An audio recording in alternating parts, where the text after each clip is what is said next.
Hello everyone, welcome back to my channel. అందరూ ఎలా ఉన్నారండి?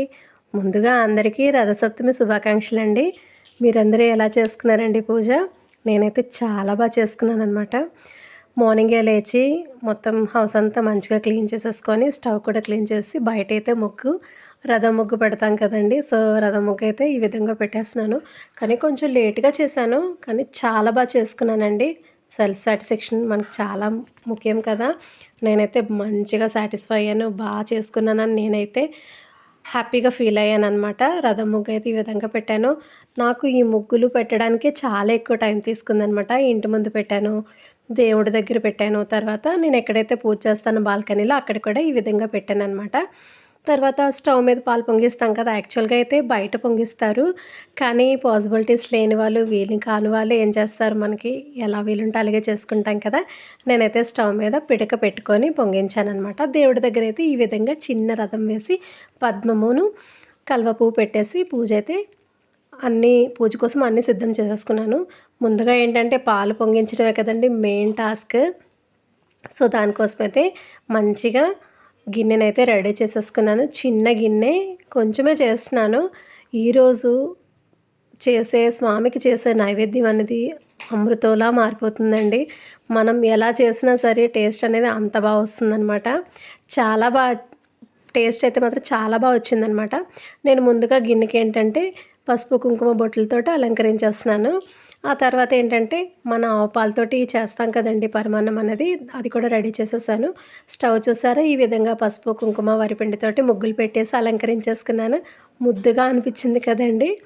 నాకు కూడా చాలా హ్యాపీగా అనిపించింది. చెప్పాను కదా, ఎంతో సాటిస్ఫైడ్ ఇవాళ పూజ చేసినందుకు. మంచిగా చేసుకున్నాను. యాక్చువల్గా నిన్న ఈవినింగ్ ఏంటంటే బాల్కనీలో పడిపోయానండి, జారిపోయి.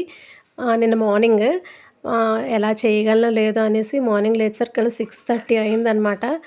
లేట్ అయినా పర్వాలేదు, మంచిగా చేసుకుందాం అనేసి మొత్తం ప్రిపరేషన్ అయితే స్టార్ట్ చేసేసుకున్నాను. తర్వాత పరమాన్నం కోసం అయితే ఇంట్లోనే నెయ్యి ప్రిపేర్ చేశాను అనమాట. నిన్న ఈవినింగ్ చేశాను నెయ్యి అనేది, ఆవు నెయ్యి. ఇంట్లో ప్రిపేర్ చేసుకున్నది మనం మడిగా తడిగా చేసుకుంటాం కదా. కొంచెం కొత్త బియ్యం తీసుకున్నాను, దాంట్లోనే ఏంటంటే నెయ్యి అనేది కలిపేస్తాను అనమాట. ఆవు నెయ్యి, ఆవు పాలతోటి చేస్తాము. చాలా బాగా వచ్చిందండి. అది చక్కగా ఆ బియ్యంకి ఏంటంటే మనం నెయ్యి బాగా అద్దుకొని పాలు బాగా పొంగిన తర్వాత మనం ఈ బియ్యం అనేది అందులో యాడ్ చేసుకోవాలి. మంచిగా ఉడికిపోయిన తర్వాత బెల్లం అనేది యాడ్ చేస్తాను అనమాట. నేను ఈవినింగ్ మార్కెట్కి వెళ్ళి కావాల్సినవన్నీ తెచ్చేసుకున్నాను. యాక్చువల్గా సూర్యభగవానుడి పూజ అంటే చాలా ప్రత్యేకం కదండి. అందరికీ ఆరోగ్యాన్ని అందించే స్వామి. ఆ తండ్రి ఎప్పుడు అందరికీ ఆరోగ్యాన్ని ఇవ్వాలని మనస్ఫూర్తిగా కోరుకుంటున్నాను. పాలైతే మాత్రం పెట్టేశాను స్టవ్ మీద. పెట్టేసి కిందైతే చిన్న పిడక అనేది అరేంజ్ చేసుకున్నాను. చాలా బాగా పొంగాయండి పాలు కూడా. ఎప్పుడు ఇలాగే సిరి సంపదలు, అష్టైశ్వర్యాలు మా ఇంట్లో పొంగాలని మనస్ఫూర్తిగా కోరుకుంటున్నానండి. మంచిగా చేసుకున్నాను, చాలా హ్యాపీగా ఫీల్ అయ్యాను కూడానండి. ఆ స్వామి అనుగ్రహం అందరి మీద ఉండాలి. ఆ తండ్రి ఎప్పుడు అందరినీ మంచిగా చూడాలి, అందరికీ ఆరోగ్యాన్ని ప్రసాదించాలి. మనం ఇంత చేస్తున్నది దేనికోసం అండి? ఆరోగ్యమే కదా. మనం ఎన్ని చేసినా సరే మన ఆరోగ్యం బాగలేదు అంటే మనం ఎన్ని చేసినా అంత వృధా కదా. సో నేనైతే మాత్రం గట్టిగా నమ్ముతానండి, సూర్యభగవానుడిని నమ్ముకుంటే ఆరోగ్యాన్ని ప్రసాదిస్తాడని. ఆ తండ్రికి నేను ఎంత నియమనిష్టలతోటి ఎంత లేట్ అయినా మంచిగా చేద్దాము, ఆ తండ్రి ఆరోగ్యాన్ని ఇస్తాడు అనేసి. మన హస్బెండ్కి బాగాలేదనమాట, నేనైతే దండం పెట్టుకున్నాను, స్వామి ఈరోజు నేను ఉపవాసం ఉంటానని. యాక్చువల్గా నేను ఎన్ని పూజలైనా చేయగలను కానీ ఉపవాసం అనేది చేయలేనండి. నాకు ఆ రోజు మాత్రం చాలా భయపడిపోయాను అనమాట. సో దండం పెట్టుకున్నాను, నేను ఎలా అయినా చేస్తాను ఉపవాసం అన్నది. హస్బెండ్కి బాగాలేదు, హాస్పిటల్కి కూడా వెళ్ళాం అనమాట. సో దండం పెట్టుకున్నాను. ఈరోజైతే ఫాస్టింగ్ ఉంటున్నాను అనమాట. చాలా బాగా అయ్యిందండి పూజ అయితే మాత్రం. పాలంతా మంచిగా పొంగాయి. తర్వాత బియ్యం అయితే యాడ్ చేస్తున్నాను. నేను రైట్ హ్యాండ్ తోటే వేస్తున్నానండి. ఫ్రంట్ కెమెరా వల్ల మీకు లెఫ్ట్ లాగా కనిపిస్తూ ఉంటుంది అది. సో చక్కగా చెరుకు ముక్కతోటే మనం కలుపుతాం కదా. ఏంటంటే నిన్న మార్కెట్లోకి వెళ్ళాం కదండి, అన్నీ చాలా కాస్ట్ చెప్తున్నారండి. ఏవి అడిగినా సరే హై రేట్ అనమాట. పిడకైతే 5 రూపీస్ అటండి.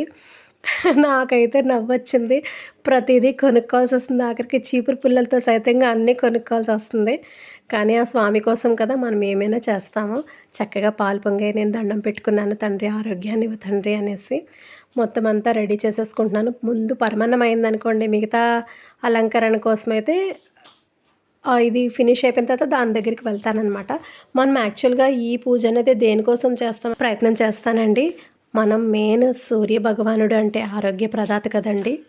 రథసప్తమి అన్నది మాఘమాస శుక్లపక్ష సప్తమి రోజు జరుపుకునే ఒక ప్రధాన హిందూ పండుగని చెప్పుకోవచ్చు. దీనిని సూర్య జయంతి అని కూడా భావిస్తారనమాట.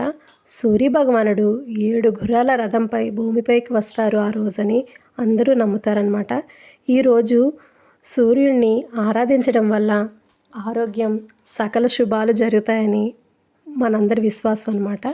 తెల్లవారుజామున నదీ స్నానం కానీ సరస్సులో స్నానం కానీ చేయడం వల్ల సూర్య భగవానుడికి సూర్య నమస్కారాలు, ఆర్ఘ్యం ప్రదానం మరియు జిల్లేడాకులతో పూజించడం ఈరోజు ప్రత్యేకతనే చెప్పుకోవచ్చు అనమాట.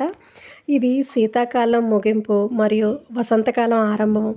ప్రత్యేకంగా సూర్యుడు దిశ మార్చుకొని భూమికి వెలుగుని, శక్తిని ఎక్కువగా అందించే సమయం కూడా భావిస్తారనమాట. సూర్యోదయానికి ముందే 7 జిల్లేడాకులు, రేగిపళ్ళు తలపై పెట్టుకొని తలస్నానం ఆచరించడం అనేది ఆరోగ్యాన్ని ఇస్తుందని అందరూ నమ్ముతారనమాట. ఈరోజు ఎవరికి ఎంత వీలుంటే అంత దేవుడికి దగ్గరలో ఉండడానికి ప్రయత్నించండి. ఆ తండ్రి ఖచ్చితంగా ఆరోగ్యాన్ని ఇస్తాడని నేనైతే గట్టిగా నమ్ముతానండి. ఈరోజు సూర్యభగవానుడికి పొంగలి అంటే పాలు, బియ్యం, బెల్లం కలిపి ప్రసాదంగా స్వామికి నివేదిస్తారనమాట. తిరుమలలో రథసప్తమి రోజు స్వామివారికి అర్ధబ్రహ్మోత్సవం నిర్వహిస్తారనమాట. ఈ ఒక్కరోజే ఉదయం నుంచి రాత్రి వరకు సూర్యప్రభ, చిన్న శేష, హనుమంత కల్పవృక్షం వంటి వివిధ వాహనాలపై స్వామివారిని దర్శిస్తూ ఉంటారంటండి. చాలా బాగా జరుపుకుంటారండి రథసప్తమి అన్నది తిరుమలలోని. చూడ్డానికైతే 2 కళ్ళు సరిపోవు. నాకెలా తెలుసంటే మా మా అత్త వెళ్ళారనమాట. ఎప్పుడైనా రథసప్తమి టైంలో వెళ్ళండి చాలా బాగుంటుంది అనేసి చెప్పారనమాట. కానీ ఎప్పుడా తండ్రి అనుగ్రహం కలిగిస్తారా మా మీద, ఆ టైంలో అయితే వెళ్ళడానికి ప్రయత్నించాలి. చాలా బాగుంటుందటండి, బాగా చేస్తారు తిరుమలలోని. నేనైతే పూజ కోసం పువ్వులు అవన్నీ మొత్తం ముందు రోజే ఏర్పాటు చేసేసుకున్నానండి. చక్కగా పూలదండలు అన్నీ ఏర్పాటు చేసుకొని సూర్యభగవానుడికి ఎరుపు రంగు అంటే చాలా ఇష్టం కదా, కనకంబరాలు కొనుక్కుందాం అనుకున్నాను కానీ కనకంబరాలు అయితే నాకు దొరకలేదనమాట. సో నేనైతే ప్రస్తుతానికి బంతులు ఉన్నాయి కదా, ఈ కాగడాలు వీటితోటి సరిపెడదామనేసి ఈ దండ తీసుకున్నాను. తర్వాత మందార పూలు, గులాబీ పూలు, అన్ని రకాల పువ్వులు అయితే కొనుక్కొని తర్వాత లాస్ట్ ఇయర్ నుంచి ఈ దీపం అయితే పెడుతున్నానండి. 7 జిల్లేడాకుల పైన గంధము, కుంకుమ బొట్టులు పెట్టి దానిపైన గోధుమలు ఉంటాయి కదా, గోధుమలు అన్నీ కొంచెం ఒక పిడికిడు వేసి, లేదంటే మీకు 7 పిడికలు నమ్మకం అంటే 7 పిడికలైనా వేసుకోవచ్చు. వేసి చక్కగా ఆవునేతి దీపం 7 ఒత్తులు పెట్టి దీపం వెలిగించండి. అంటే మనం చేసేది మనస్ఫూర్తిగా దేవుణ్ణి తలుచుకొని చేసామంటే తప్పకుండా అది సక్సెస్ అవుతుందని నేనైతే నమ్ముతానండి. నేను ఆరోగ్యం కోసం అనేసి నేను తండ్రిని వేడుకుంటూ ఈ దీపం అనేది లాస్ట్ ఇయర్ నుంచి పెడుతున్నాను అనమాట. నాకు మంచిగా అనిపించింది, చాలా పాజిటివ్ వైబ్స్ అయితే అనిపించింది. సో నేనైతే రథం పెట్టి ఆ రథం ముగ్గు వేసి దాని మీద ఈ దీపం అనేది వెలిగిస్తానమాట. తులసమ్మనని కిందకి దించుకొని పక్కనే చిక్కుడాకు అంటే చిక్కుడుకాయలతోటి రథం అనేది ఏర్పాటు చేసుకొని చీపురు పుల్లలతోటి మధ్యలో గణపతి తండ్రిని పెట్టుకొని నేనైతే చలివిడి, వడపప్పు, పరమన్నం, అరటిపళ్ళు అంటే తమలపాకు తాంబూలం పెట్టేసి చక్కగా ఎర్రటి పువ్వులతోటి, ఎర్రటి అక్షింతలతోటి స్వామివారిని అర్చిస్తూ మంచిగా వేడుకున్నానమాట. పూజ అయితే స్టార్ట్ చేసేసానండి. సూర్యాష్టకం అయితే తోటి పూజ అనేది ప్రారంభించాను. చాలా ప్రశాంతంగా, కొంచెం టైం పట్టినా బాగా చేసుకున్నానన్న సెల్ఫ్ సాటిస్ఫాక్షన్ అయితే నాకు దొరికిందనమాట.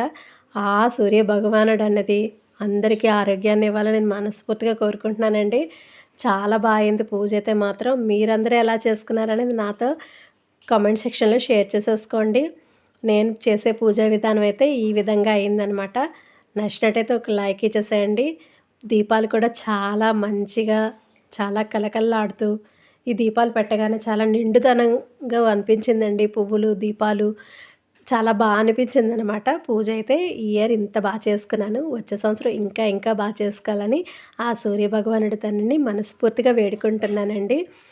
మా పూజ అంటే నేను చేసే పూజ విధానం అనేది ఎలా అనిపించిందో నాతో కామెంట్ సెక్షన్లో షేర్ చేసేసుకోండి. లైక్ చేయడం మాత్రం మర్చిపోకండి. సో ఇక్కడితోనైతే నా వీడియోని ఎండ్ చేస్తున్నాను. మరో మంచి వ్లాగ్తో మీ ముందుంటాను. నా ఛానల్ కొత్తగా చూస్తే ఇంతవరకు మీరు సబ్స్క్రైబ్ చేయకపోతే వెంటనే సబ్స్క్రైబ్ చేసుకొని పక్కనే ఉన్న బెల్ ఐకాన్ ప్రెస్ చేశారంటే నేను పెట్టే వీడియోస్ అన్నీ మీకు నోటిఫికేషన్గా వస్తాయి. లైక్ చేయడం మాత్రం మర్చిపోకండి. ఎక్కడ స్కిప్ చేయకండి. Bye friends. Thank you for watching. See you in the next vlog. ఓం సూర్యాయ ఆదిత్యాయ భాస్కరాయ నమః.